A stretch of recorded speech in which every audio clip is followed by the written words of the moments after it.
Well, I told them that from the first part of when they treated me over here. I told them that if they want me to really help this ball club, I have to play every day. Because to me, sitting on the bench, I'm not in the game really. I like to play and I like my body to feel a little tired. And when I feel so strong, I try to overpower the ball, and I get into really bad habits, and that's what I've been doing. The first part of the season. But I'm hitting the ball right now, but I'm not feeling set yet in the home plate. I'm getting there, and I know it wouldn't be long now because I'm getting the base hits what I usually get when I'm going to start hitting. Those little bloopers, getting those little sudden breaks, and I know it wouldn't be long now. So all I have to do is just bear down a little and keep on swinging.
None but the bravest and most hard-hearted could have passed unimpressed through the milling demonstrators who awaited park board members when they arrived for this morning's meeting.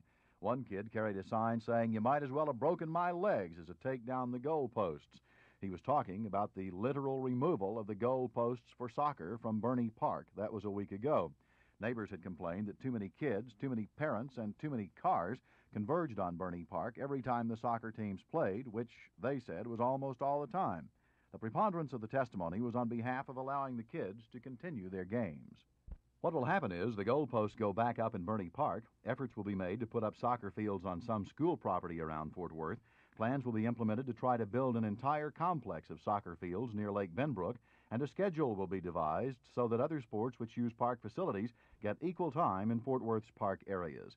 Jerry Taft, Channel 8 News on the Move, Fort Worth.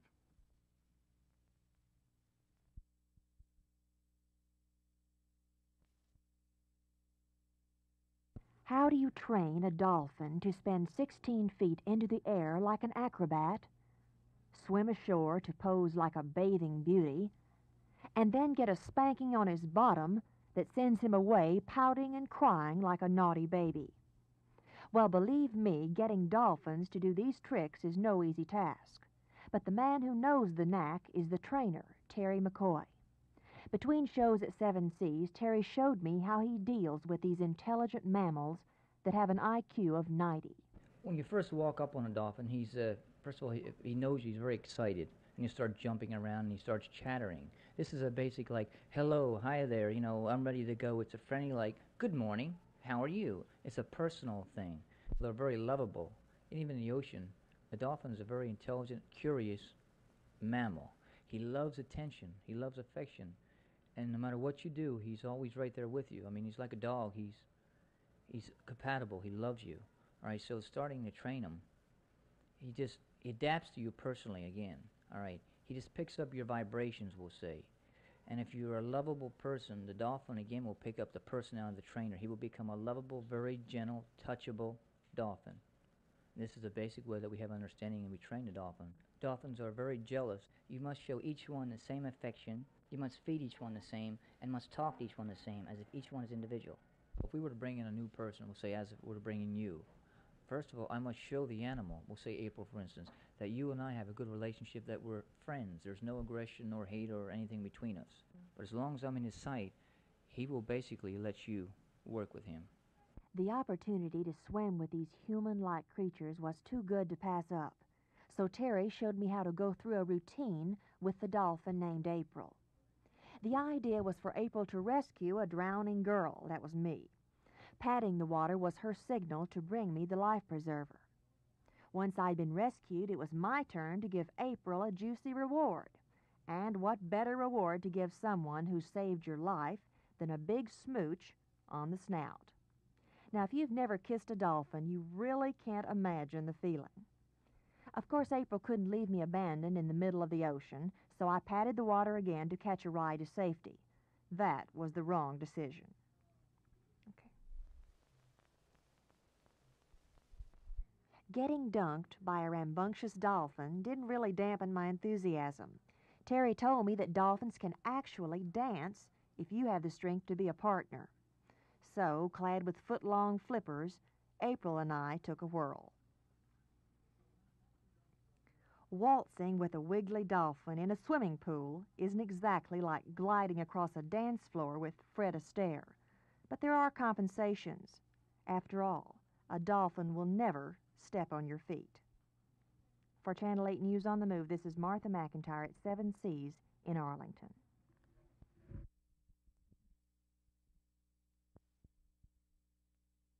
Well, I think they need to have a little more confidence in themselves.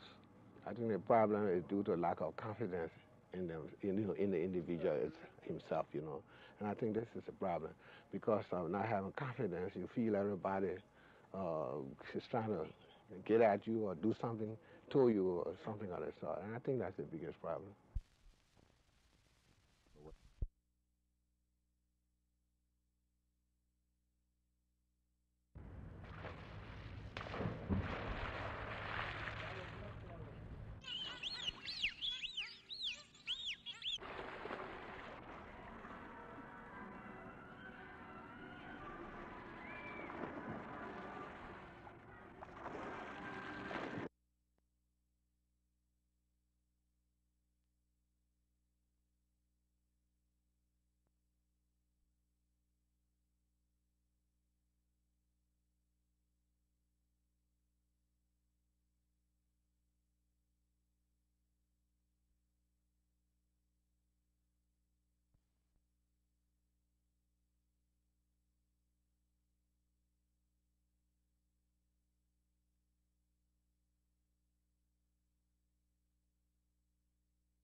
I don't think any captain should leave the harbor in the middle of a storm, and I think that's what they've done. They haven't put inflation under control.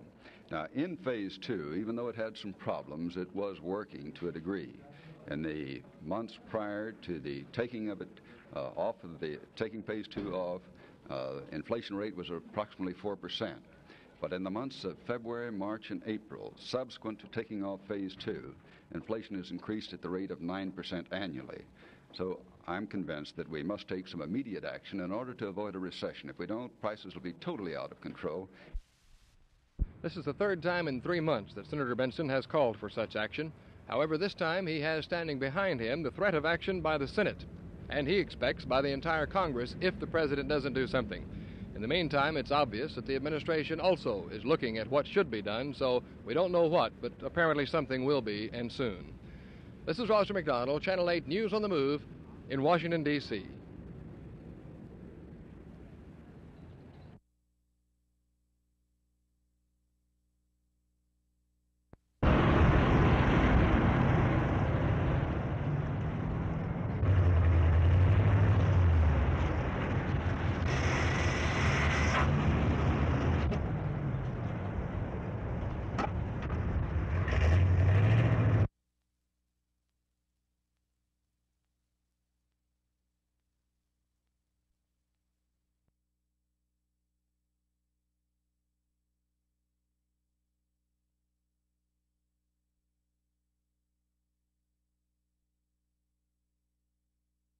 We've got it every day, and monotony.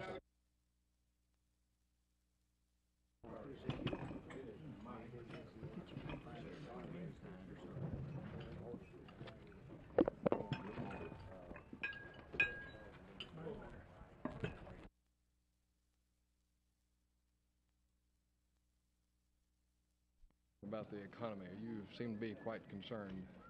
Well, I think they went off phase two much too. What you call you quickie? Yeah, all right. He's not booking sound now. Huh? No, I don't know what they're going to do, but I've strongly urged the White House. Oh, that's your good side, is it?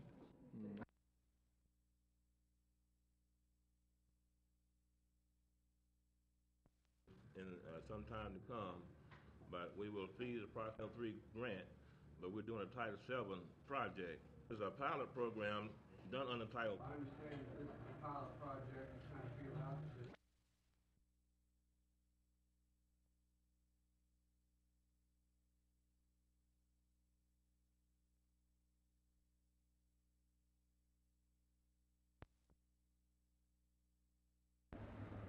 The history of the rocking chair is filled with ups and downs. Well, really more like backs and forths. You historians in the audience probably know that some 250 years ago, Ben Franklin fastened some curved wood to an old slat-back chair and turned that otherwise uncomfortable contrivance into a new invention, the rocking chair. Well, over the years, the rocker has had its ups and downs. A decline in popularity in the 1950s for the rocker was offset by the election in 1960 of President John Kennedy, who extolled the virtues of the rocker to all comers. Nowadays, you can go in any furniture store and you'll find an array of rockers like you've never seen before, at prices ranging from high to low. And perhaps the rocker has reached its pinnacle of success here in Richardson, where they're about to kick off their first annual Rockathon as part of the Richardson Centennial celebration. One of the participants in that rocking chair marathon is Mrs. Elizabeth Espacet. And Miss Espacet, I'm wondering, is there a right way and a wrong way to rock in a chair? Oh, it's a matter of individual preference. There are some people who rock vigorously, and there are some people who just like to just barely move in a rocking chair. What are some of the traits that you find in people who gravitate to rocking chairs? Are they lazy or what? Well, I like to say relaxed rather than lazy. But one reason that I like a rocking chair is because you make an inviting lap.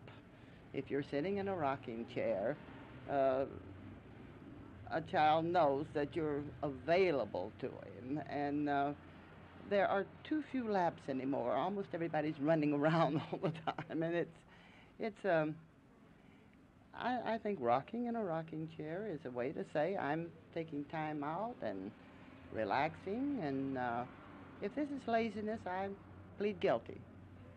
Ah, what a pastime. Perhaps what this country needs is more rockers and less swingers. Arch Campbell, News 8 on the Move, in the arms of Morpheus.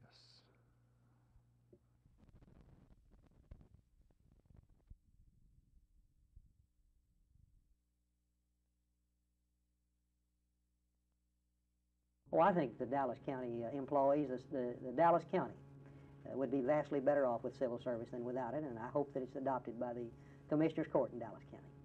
William Clements of Dallas has been running this Defense Department ever since Elliot Richardson went to the Justice Department a few weeks ago. At his first official Pentagon news conference today, he made it clear that he is pleased with any peaceful steps that can be taken with the Russians, and he expects more to be taken when Leonid Brezhnev comes to meet with President Nixon soon. But Clements and the Defense Department, he made it clear, consider the Russians the enemy. When they continue their missile programs the way they do, and they continue to do the other things that they're doing in a military sense, well, I think I have good reason for apprehension. And I think most of the people in this building share my view. You still feel that they're seeking military superiority over the United States? I do. When asked about Senator Fulbright's remarks on the floor of the Senate that we don't have to worry so much about the Russians anymore, Clements said that the Russians are, in fact, testing and installing more missiles, and they are a threat, no matter what they or Fulbright says. Clements was asked about congressional criticism of his decision to not buy any more F-111s from General Dynamics in Fort Worth.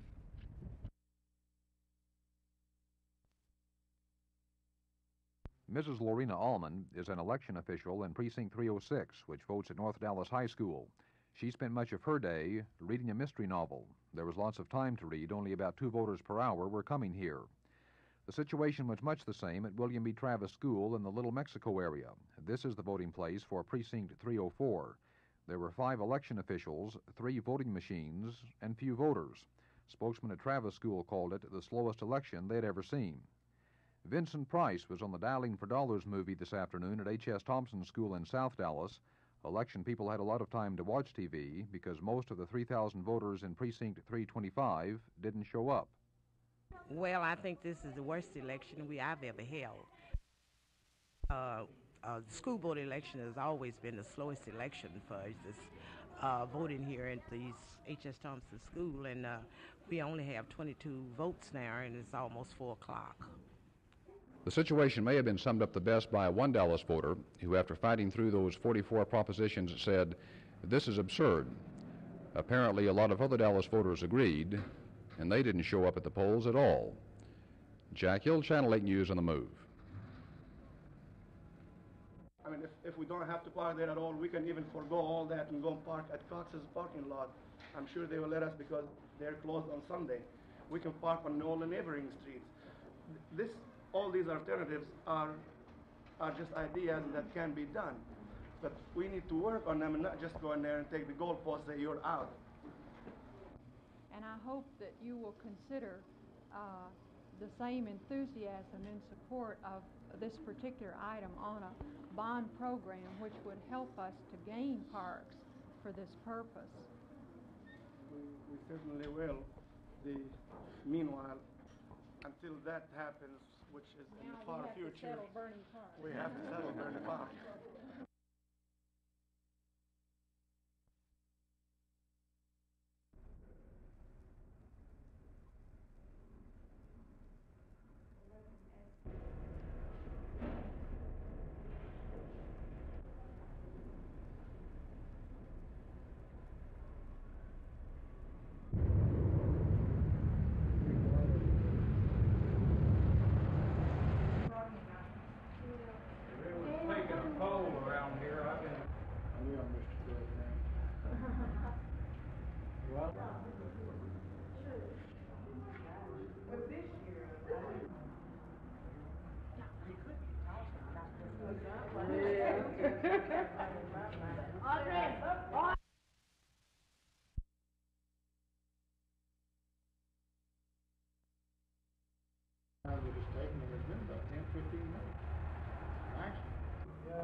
very brief ring, a full ring, and I think we're going to get a recording now.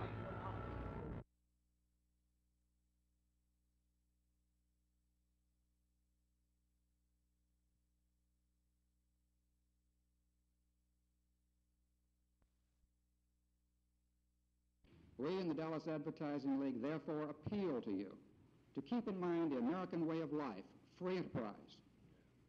As you know, each year thousands of businesses die. Please don't add another nail to the coffin of business. There are too many billboards and too many signs cluttering the streets, making driving more hazardous, traffic signs more difficult to see, and our city less attractive.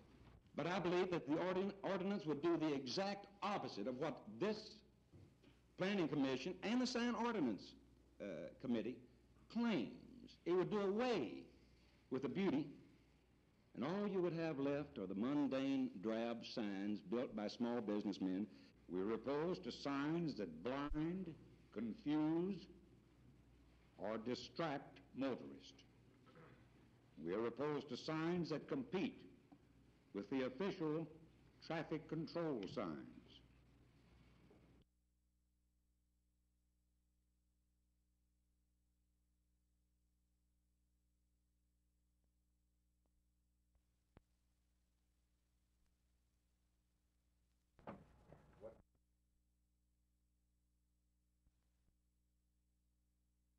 Retail prices are very difficult to analyze. First is we sell our milk, farmers do, per 100 pounds, and we are not concerned, or we do have nothing to do with what the price of is at the retail level. Well, there are 46.5 quarts in 100 pounds of milk, and you can calculate it from that point. So I'll make that about 6 cents a gallon, is that right? I believe that's about right.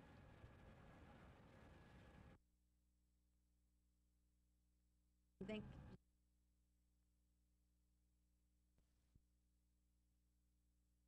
We have specific criteria which will hopefully get us to the people who are most in need. This is not simply a feeding program. The program is undergirded with what we call social services, supportive social services, in which they will be offered recreation opportunities, health supports, and what have you within these centers.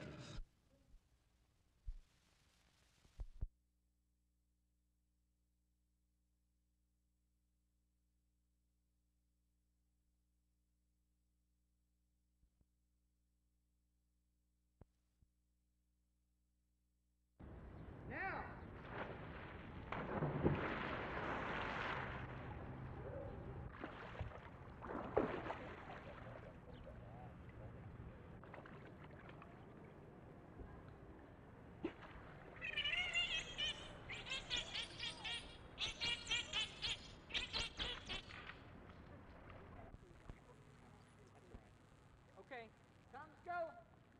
Mickey, you want to bridge it? We'll do the pirouette. Okay?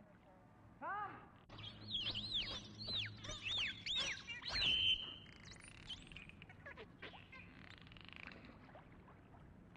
Oh, that's okay. Okay, all set? Tom!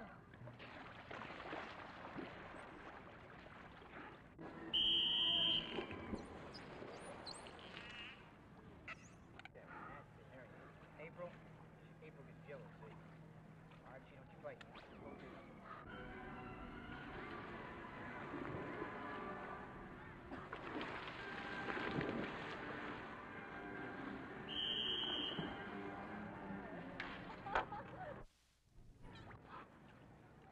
Yeah, that's it. Huh? Yeah. Come on, April. There we are. Oh, yeah, he won't bite you.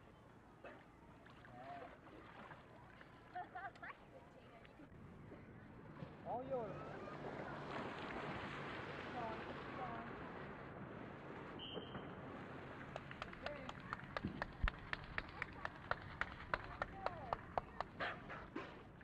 Alright, let's get the right place. Right where you belong. You don't get fed there.